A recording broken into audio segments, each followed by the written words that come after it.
Bismillahirrahmanirrahim. Assalamu alaikum. Today we are going to discuss Transfer of Property Act 1882, Chapter number 2 and the Section 7 and 8. In the previous class we have discussed Section 5 and 6. Today we are going to discuss Section 7 and 8. According to the Transfer of Property Act 1882, who is the competent person to transfer? कौन सा शख्स जो है वो competent है जो कि transfer of property के मुताबिक किसी प्रॉपर्टी की जो है वो ट्रांसफर कर सकते हैं? Every person competent to contract, हर शख्स जो है वो कॉम्पिटेंट है, वो अहल है जो कॉन्ट्रैक्ट कर सकता है। And entitled to transferable property, और उसका नाम जो है वो टाइटल में जो है वो इंटाइटलमेंट में शामिल है जिस प्रॉपर्टी को जो है वो ट्रांसफर करना चाहता है। और ऑथोराइज, या उसे किसी ने ऑथोराइज किया है या अपने इख्तियार उसे दिए हैं और वो कॉम्पिटेंट है to dispose of transferable property not his own, यानी कि वो शख्स जो साउंड माइंड है, एलिजिबल है, कॉम्पिटेंट है, ट्रांसफर ऑफ प्रॉपर्टी एक्ट 1982 के मुताबिक जो शख्स ना सिर्फ अपनी प्रॉपर्टी को जो है ट्रांसफर कर सकता है जिसमें उसकी इंटाइटलमेंट है, बल्कि अगर उसे कोई ऑथोराइज करता है और ख़ास तौर पर जो है उसे ऑथोराइज इख्तियार तफवीज़ करता है कि जिसकी बुनियाद पर वो किसी भी ट्रांसफरेबल प्रॉपर्टी को जो है वो डिलीवर कर सके, ट्रांसफ़र कर सके, तो उसे ये इख्तियार जो है वो हासिल होता है सेक्शन 7 के तहत। और वो किसी भी प्रॉपर्टी को मुकम्मल तौर पर, जुज़वी तौर पर, या जो है एब्सोल्युटली और कंडीशनली, शराइत के तौर पर, शर्तिया तौर पर, या मुकम्मल बग़ैर शराइत के, मशरूत व गैर मशरूत, जो है वो उसको ट्रांसफ़र कर सकता है। In the circumstances, to the extent and the manner allowed and prescribed by any law for the time being in force। कोई भी कानून देखें, एक तो ट्रांसफर ऑफ प्रॉपर्टी एक्ट जो है वो अपनी जगह पर एप्लीकेबल है, लेकिन बिसाइड दिस अगर कोई भी लॉ, कोई प्रोविंशियल लॉ जो है वो एप्लीकेबल है और वो ट्रांसफ़र किसी चीज़ को इजाज़त देता है, तो इन दोनों कवानीन को हमने सामने रखते हुए इस प्रॉपर्टी को जो है ट्रांसफ़र कर सकते हैं, जिसमें शख्स का कॉम्पिटेंट अहल होना जो है वो बहुत ज़रूरी है। अब इसकी जो कमेंट्स हैं या जो इसमें एक एग्जाम्पल दी गई है वो ये है कि provision of section 7 transfer of property act 1882 empowered those persons to execute sale deed। ये उन तमाम अफराद को इस चीज़ का इख्तियार देती है, इस चीज़ का इजाज़त देती है जो सेल डीड जो है बनाते हैं और सेल डीड की बुनियाद पर किसी चीज़ को आगे तक ट्रांसफ़र करते हैं। Who were competent to contract and were entitled to transfer of property in their own right। वो जो कि कॉम्पिटेंट हैं, अहल हैं किसी प्रॉपर्टी को ट्रांसफ़र करने के लिए, और अगर वो अपनी प्रॉपर्टी में इंटाइटलमेंट हैं तो अपने राइट को भी जो है वो ट्रांसफ़र करने के अहल हैं, या अपना राइट किसी दूसरे शख्स को वो असाइन करते हैं, तो वो शख्स भी जो है वो इस चीज़ का अहल है। वेंडर्स बुनियादी तौर पर हम उसे कहते हैं जो कोई भी चीज़ सेल करता है। Vendors land having already been acquired and award thereof having attained finality, he was not competent to transfer such land sale deed having been executed by an incompetent person conferred no interest and title on subsequent vendees in respect of land in question. Subsequent vendees were not aggrieved person to invoke jurisdiction of court. Personal competent to transfer. Every person is competent to contract who is of the age of majority according to the law to which he is subject, and who is of sound mind and is not disqualified from contracting by any law to which he is subject. ये जो section है ये contract act में से लिया गया है, section 11 of the contract act. अब यहाँ पर जो हम दूसरी बात डिस्कस करने जा रहे हैं वो है transfer, operation of transfer,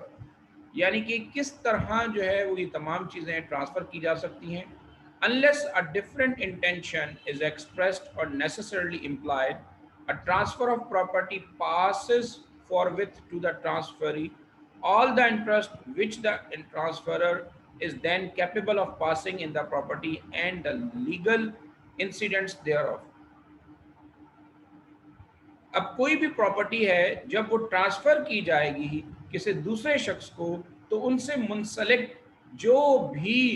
interest हैं या उनसे मुंसलिक जो भी चीज़ें हैं वो सारी की सारी जो है वो इस चीज़ की सलाहियत रखता है कि उसे जो है वो उस ट्रांसफ़र ऑफ प्रॉपर्टी के साथ वो ट्रांसफ़र करने का पाबंद है। Such incidents include where the property is land, अगर जो है वो ज़मीन है, ज़मीन वो जो है अपनी ट्रांसफ़र किसी के साथ करना चाहता है। द ईजमेंट एनेक्स्ड, जो भी ईजमेंट जो है उसके साथ एनेक्स्ड है। ईजमेंट बुनियादी तौर पर वो तमाम चीज़ें जो कि प्रॉपर्टी के साथ मौजूद हैं और वो भी ट्रांसफ़र हो जाती हैं। The rights and the profits thereof occurring after the transfer and all things attached to the earth, वो तमाम राइट्स, वो तमाम बेनिफिट्स जो उस प्रॉपर्टी के साथ मुंसलिक हैं, वो फिर ट्रांसफ़र जब प्रॉपर्टी की जाती है तो उसके साथ साथ वो तमाम राइट्स, वो तमाम बेनिफिट्स भी जो है वो ट्रांसफ़र हो जाते हैं। And where the property's machinery, अगर कोई मशीनरी हम सेल करते हैं तो उसके वो तमाम मूवेबल पार्ट्स जिनको हम मूव कर सकते हैं, वो राइट्स भी सारे के सारे जो है वो ट्रांसफ़र हो जाते हैं। And where the property is a house, अगर जायदाद प्रॉपर्टी जो है वो कोई मकान है तो उसके साथ लगी ईजमेंट, रास्ता, द रेंट, अगर किराया है उसका कोई और वो ट्रांसफ़र होने के बाद भी मौजूद रहता है, और locks, keys, bars, doors, Windows and all the other things provided for permanent use their with, ये तमाम चीज़ें जो हैं वो परमानेंट इस्तेमाल के साथ जो है वो तकसीम हो जाएंगी, ट्रांसफ़र हो जाएंगी by the operation of transfer. And where the property is money or other property yielding income, the interest or income thereof occurring after the transfer takes effect। अब यहाँ पर बुनियादी तौर पर ये बात बताई जा रही है सेक्शन 8 में कि ऑपरेशन ऑफ ट्रांसफ़र के सिलसिले में जो भी चीज़ें ज़मीन के साथ, इंस्ट्रूमेंट के साथ जो है वो मुंसलिक हैं, वो तमाम की तमाम चीज़ें जो हैं वो बुनियादी तौर पर ट्रांसफ़र हो जाएंगी। Section 10 transfer of property act 1882, conditions, अगर शराइत हैं रिस्ट्रेनिंग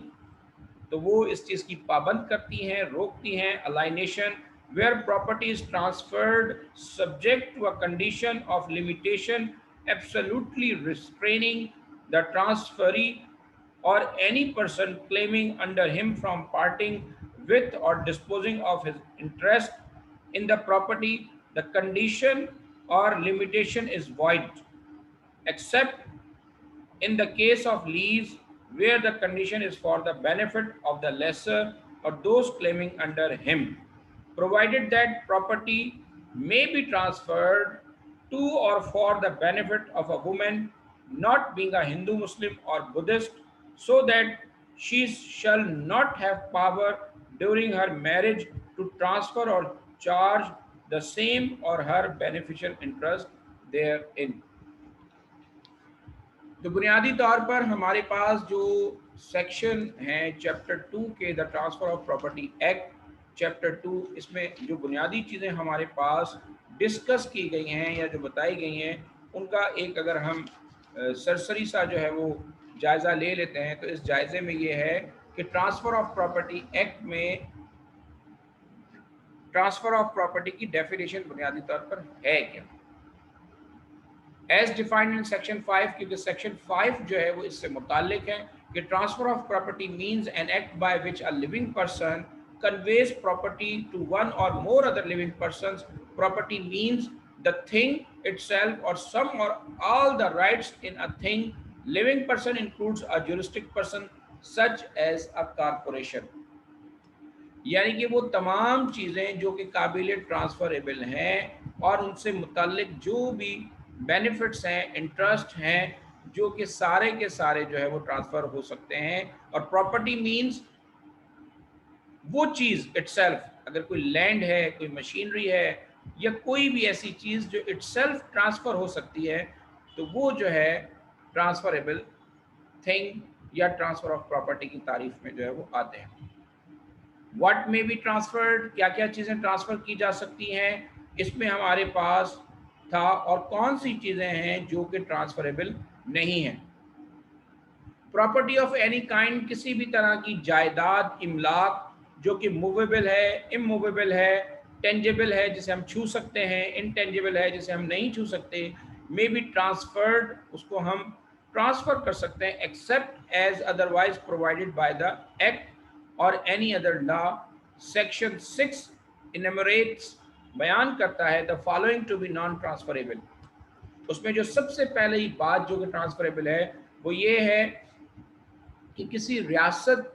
में अगर कोई बादशाह हुक्मरान है और उसका जानशीन मौजूद है, तो उसका जो ये राइट ऑफ किंगशिप है ये ट्रांसफरेबल नहीं है। यानी कि ये राइट जो है उसके सक्सेसर को ही जा सकता है, ये किसी दूसरे शख्स या अफराद को नहीं जा सकता। और अगर कोई ज़मीन किसी को जो है वो दे देता है, तो वो ज़मीन दर हकीकत उस वक्त तक वापस वो नहीं ले सकता कि अगर उसमें कोई ब्रीच ऑफ कंडीशन पाई जाए या इटसेल्फ कोई एग्जीक्यूशनरी स्टेप उसमें रह गया हो, तो उसे भी जो है वो ट्रांसफ़र इस आसानी से नहीं किया जा सकता। An interest mean to be personally enjoyed, interest के जो यहाँ लफ्जी मीनिंग है, इंस्ट्रूमेंट्स हम डॉक्यूमेंट्स को कहते हैं, और इंटरेस्ट यहाँ पर यह है कि ज़मीन से मुतल्लिक कोई भी बेनिफिट जो शख्स इनफरादी तौर पर या इज्तमाही तौर पर हासिल करता है, तो उसे हम इंटरेस्ट की डेफिनेशन में लेते हैं। इसी तरीके से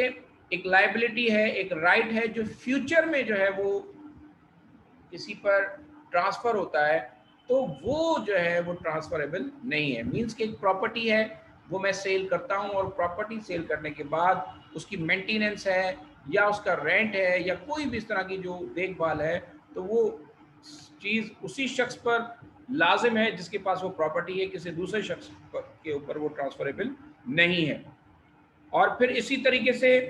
कोई डैमेज जो है, कोई राइट है, कोई जो डिप्राइव होता है या कोई ब्रीच ऑफ कॉन्ट्रैक्ट की सूरत में या टॉर्ट की सूरत में अगर कोई चीज़ होती है, तो वो चीज़ भी ट्रांसफरेबल नहीं है, बल्कि वो वही शख्स उस चीज़ को फॉलो अप कर सकता है जिससे वो मुताल्लिक है। पब्लिक ऑफिस भी जो है वो ट्रांसफरेबल नहीं है। पेंशन एंड स्टेपेंट्स, जो हमें पेंशन मिलती है या स्टेपेंट्स वज़ाइफ मिलते हैं, वो आम कवानीन की मौजूदगी में वो ट्रांसफरेबल नहीं है, बल्कि उसके लिए ख़ास कवायद और ज़वाबित हैं। फॉर एग्ज़ाम्पल एक पेंशन है, तो पेंशन जो है उसके रूल्स के तहत वो बेवा को, डिसीज़ की फैमिली को जो है वो ट्रांसफ़र होगी, बेवा, उसकी औलाद, स्पेशली उसकी बेटियाँ, ठीक है, और ख़ास तौर पर उसके बेटे, उस वक्त तक जब तक कि उनकी एज जो है वो डिपार्टमेंटल जो है डिस्क्राइब की जाए। और बेटी जो है वो नॉन मैरिज, जब जब तक कि वो शादी ना करे, वाइफ जब तक कि वो नॉन मैरिज, जब तक कि वो दोबारा री मैरिज, दोबारा शादी ना करे। इसी तरीके से जो है बच्चों की भी एज और लिमिट्स बयान की गई हैं। ये सारे के सारे जो है वो एक ख़ास कंडीशन में है। लेकिन डायरेक्टली ट्रांसफ़र, मैं अगर ये चाहूँ कि मेरे भाई के नाम ट्रांसफ़र हो जाए या मेरे किसी दोस्त के नाम ट्रांसफ़र हो जाए या मेरा कोई वजीफ़ा किसी और के नाम ट्रांसफ़र हो जाए, तो ये बेसिकली ट्रांसफरेबल नहीं है। और कोई भी प्रॉपर्टी जो गैर कानूनी तरीके से, transfer of property for unlawful object, किसी गैर कानूनी मकसद के लिए जो है वो की जाए, तो वो भी काबिल ट्रांसफरेबल नहीं है। आपके प्रोफेशनली राइट्स, ऑक्यूपेंसी राइट्स जो कि इटसेल्फ आपके अपने हैं, वो राइट्स भी ट्रांसफरेबल नहीं है जो आपको गवर्नमेंट की तरफ से या किसी और की तरफ से तफवीज़ किए जाए। फॉर एग्जांपल आप डॉक्टर हैं, फिजिशियन हैं, तो आप अपने ये राइट्स किसी दूसरे को जो है वो नहीं ट्रांसफ़र कर सकते। प्रोफेशनल स्किल्स हैं जो कि आपकी अपनी ज़ात से मुंसलिक हैं, वो सिर्फ उसी सूरत में जो है वो ट्रांसफ़र नहीं होती, बल्कि वो उस सूरत में असाइन होती है जो इटसेल्फ किसी बंदे को जो है वो गवर्नमेंट की तरफ से असाइन की जाती है। अब यहाँ पर जो हमने अभी उसमें पढ़ा था कि who can transfer, the transfer of property act 1982 में जो है हम ये चीज़ पढ़ रहे हैं कि who can transfer, a sound mind competent जो शख्स है, और किसी भी तरीके से जो है वो इनकॉम्पिटेंट या जो है ल्यूनेटिक पर्सन जो है वो इन चीज़ों को ट्रांसफ़र नहीं कर सकता। तो ये बुनियादी तौर पर ये चीज़ें